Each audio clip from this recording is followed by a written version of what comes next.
Well, we made it up to Saigon. This is a ship right across from us. I don't know what country it's from. But anyhow, the brown water, that's it, Mekong.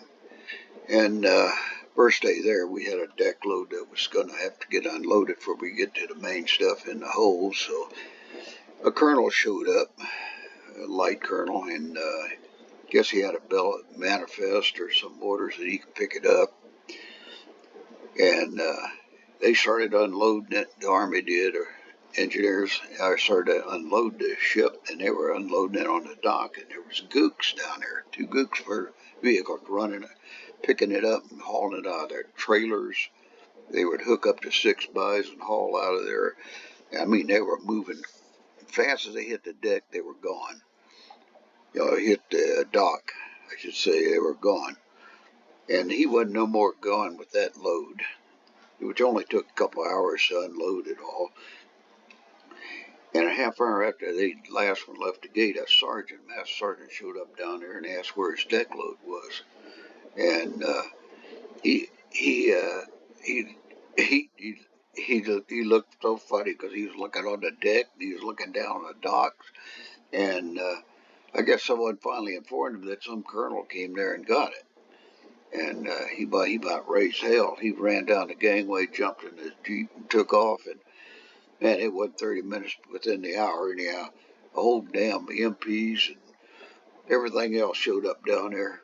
And man, they had us under lockdown, all of us being questioned about who took them and all this, and who unloaded them and all that stuff. And we told him everything looks, I guess mates told him, anyhow, Chief Mate told him that here's the documents we received to take them out. And it was signed by that colonel. He was a light colonel. Anyhow, they said he wasn't authorized. And there's nothing they could do, because hell, we thought that was authorized. He was in a uniform, had a colonel's badge, and had this paperwork, so he took him.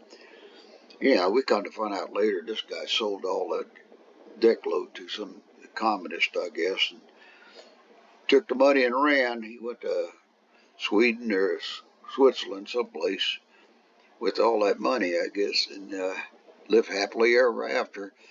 But anyhow, that was a big adventure right off the bat before we even get off the ship. And we got off the ship, went to a local bar, and Sandy wanted to go shoot up. He wanted to go get mainlined and with heroin, and found a place at the bar. Somebody in the bar told him where to go, and we went back down towards the docks, upstairs at some old lady's house or something, whatever it was.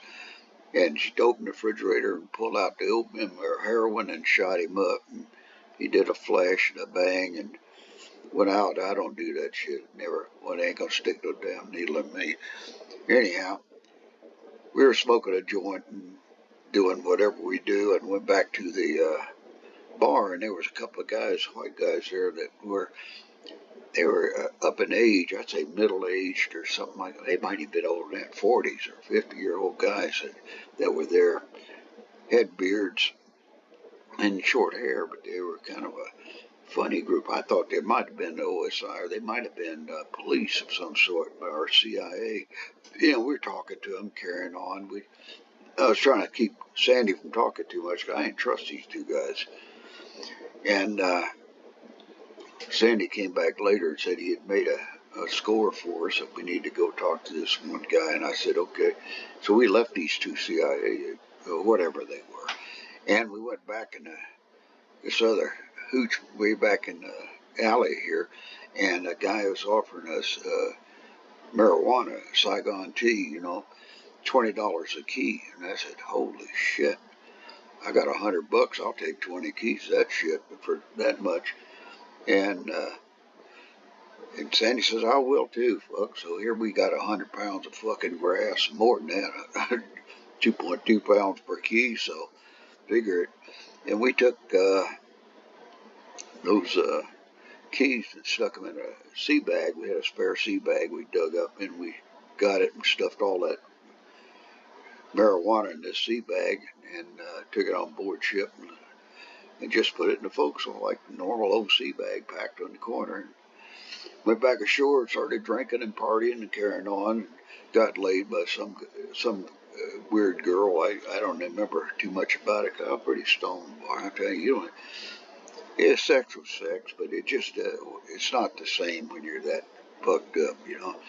So anyhow, we stayed screwed up all the time we were in Vietnam. We one time went up to a hotel and went into a bar downstairs, and there was some good-looking American girls or something like that. They could tell they were Americans, and there was American guys with them and all that. It ends up being they were airline stewardesses off these damn commercial airlines that were chartered by the government, you know, like Flying Tigers and Delta and all of them were there, United. And we didn't have a chance with them. I tried to talk to one or two, I guess, but it just doesn't work because they were after the officers and pilots they were flying with, so we hadn't have a snowball chance of doing anything with these girls. So we went over to across the way there. I don't know if it was off Two Door Street or one of them. It was a barge that was still in there. That was, I guess I call that a barge. They call it, I don't know what they call it there, but it had a restaurant built on it. And they served all type food, Saigon or Vietnamese type food, and they had American type steaks and stuff on there too. So we sat there and ate, and we were smoking our joint and eating steak and whatever else, and wine. We had some wine with it.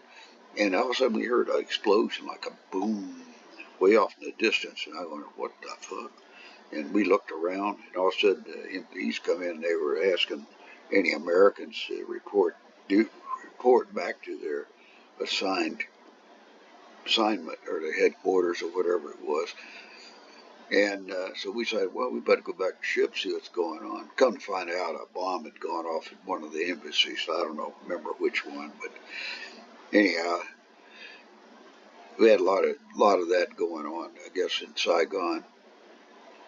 We got down the ship, stayed there that afternoon, but hell, we were getting bored, so we went back ashore and started partying again, and went to a red light district or a restricted district where military wasn't supposed to go, and they had MPs patrolling that area.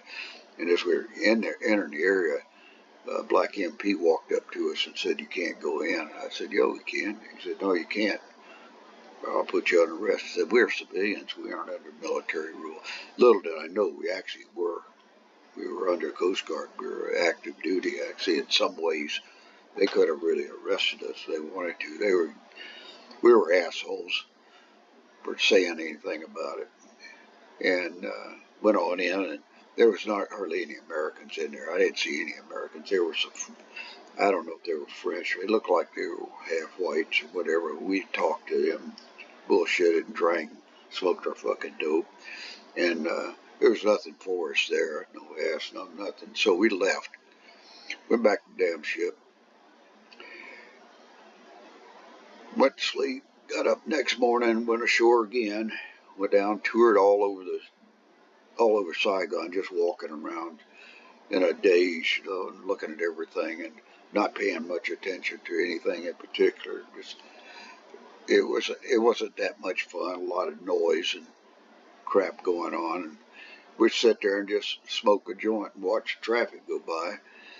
And we got word that the ship was going to be leaving next morning or early tonight or early in the morning. And so we said, well, hell, we'll go drinking and go back to the ship, I guess. So we went out back down to the bars on the harbor there and drank, kept smoking shit.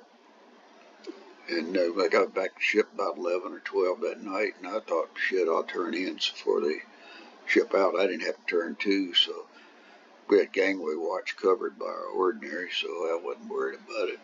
So I was going to go to sleep, even though it's only 12 to 4 watch. But I ain't no more late in the rack, man. Then the motherfuckers come down and called us to get on duty because we were shipping out and we got to go untie. Well, I didn't have to go on deck. I had to go on the damn wheel, of all things, and I'm fucked up, boy. Yeah, I'm up there on the wheel getting ready to go, and we got a barge or something, or a tug pulling us out from the dock, and they're pulling the lines in. And we get underway, and we're screwing down the road, down the river, and I kept seeing bats flying around. This damn bat flew across from one side to the other, always coming in from the starboard side, flying across the port side. Man, I'm trying to sweep this thing with my hand, and Chief Mate says, "What the hell are you doing?" I said, "There's a bat in here, man." He said, "No such thing. There ain't no damn bats here."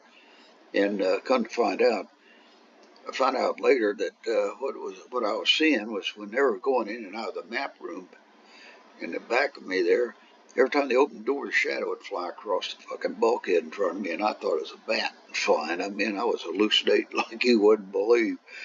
So about 30 minutes, I was on the wheel, and I started getting dizzy as hell. And that last order, I remember something steady ahead, and then I woke up in the forecastle the next morning, and I swear to God, I don't remember anything. I must have passed out and hit the deck, because I don't remember going downstairs. I can't remember a damn thing. Someone must have carried me down there and put me in the rack, I swear. And I didn't get in trouble over that. That amazed me. I'm telling you, I was amazed. You just don't do that shit. So anyhow, we made it back to the States. We paid off to San Francisco. We were down by Hunter's Point, I think it was, where we were. And Sandy and I didn't know, we had 3 sea bags now. We only had 2, two of our each personal, and I had that one full of fucking grass, had it in my forecastle. And I'm carrying it out there, and I said, "Do you want to carry it?" And he said, "Hell no, I ain't carrying that thing off," because we had customs there. And he was standing by the damn gangway. He'd already been through customs. We checked in and all, and everything passed.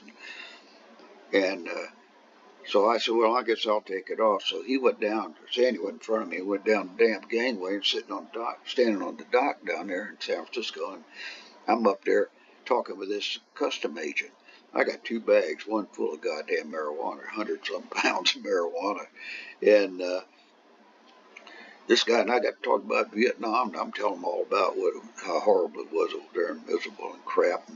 And his son was over there. And I didn't ask him where he was stationed over there, or where he was located, but we talked and all that, and he was a nice guy, and he said goodbye, and I said goodbye, and I walked down the gangway dragging that damn sea bag in mine, and Sandy about had a shit fit. He couldn't believe I was actually walking down the damn road there, down the gangway with 2 bags, one full of marijuana. Anyhow, we went ashore and went to his sister's place in Hayton Ashbury, and she had this damn big apartment building, or apartment upstairs. It was out by the where Kezar Stadium used to be, where the old damn, can't think of the name of it now. The park was, up there, and so we were right there at the end of Ashbury, I guess it was, and they were having a party in there. She was. Wish I could name her. Her name was Elizabeth, but I can't. I don't know if I should say her name.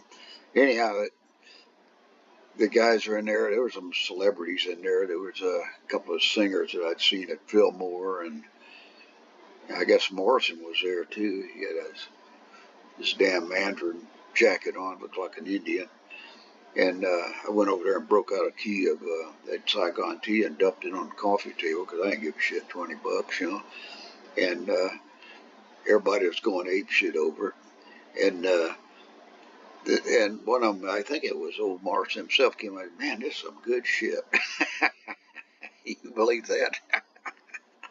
And there was this good-looking little girl that was a singer, too. I don't know who she played for, Jefferson Airplane or someone like that. I don't know if it was her or not, but she was there in a moo-moo dress that showed her whole body every time she walked. The wind blew it back. Man, she was a sexy little girl. So anyhow, we finished smoking our joints over there, and Sandy and I went back down the street and walked the street. While the party was going on, we didn't stay up there because we weren't really invited. We just kind of crashed it with him knowing his sister. That's how we got in there. And we just sat in a car out there somewhere, some friend of his, and smoked joints the rest of that day. And that's the last thing I remember. I went back down to Union Hall the next day and was getting ready to ship out again. So we'll see you on the next trip, guys. Bye.